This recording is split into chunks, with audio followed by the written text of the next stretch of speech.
আজ আমি বানাবো লাল শাক ভাজা। দেখো বন্ধুরা, প্রথমে কড়াতে সরষের তেল দিয়ে দিলাম, দুটো কড়া বসিয়েছি। দেখো এখানে এটাকে দিয়ে দিলাম তেল।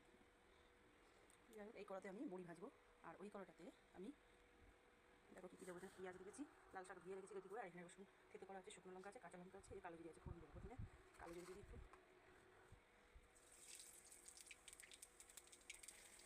দেখো এটাকে বড়ি দিয়ে দেবো। এখানে বড়িগুলো ভাজা হোক ভালো করে। আমি পোস্ত নিয়েছি, পোস্ত দেবো, আর বাদাম দেখো এখানে নতুন স্টাইলের শাক ভাজা।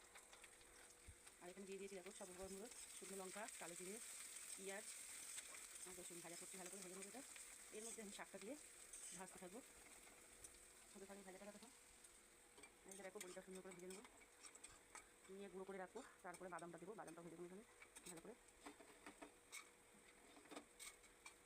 এটা হয়ে গেলে গ্যাসটা অফ করে রাখবো কিছুক্ষণ। শাক ভাজা হয়ে গেলে শাকটা দিয়ে দিয়েছি, দিয়ে একটু নাড়াচাড়া করে কিন্তু জল তিন ঘন্টা দিয়ে দিলাম, দিয়ে একটু ঢেকে রাখি হতে থাক। এটা আমার রেডি। গ্যাস অফ করে দিলাম, ঢাকনাটা খুলে দিয়েছি। বন্ধুরা দেখো শাকটা মজা গেছে, বেশ সুন্দর। এবার দিয়ে আমি একটু চিনি দেবো। কেউ শাড়ি একটু মিষ্টি মিষ্টি না হলে ভালো লাগে না। চিনিটা দিয়ে আমাদের সাধারণ থেকে অসাধারণ শাক ভাজা। দেখো এবার ওপর থেকে আমি বড়ি আর বাদামটা ছড়িয়ে দেবো। হয়ে গেছে আমাদের শাকের ভাজাটা, পোস্ত ছড়িয়ে দিলাম। দেখো দারুণ দেখতে লাগছে, অসাধারণ হয়ে গেল না বলো বন্ধুরা?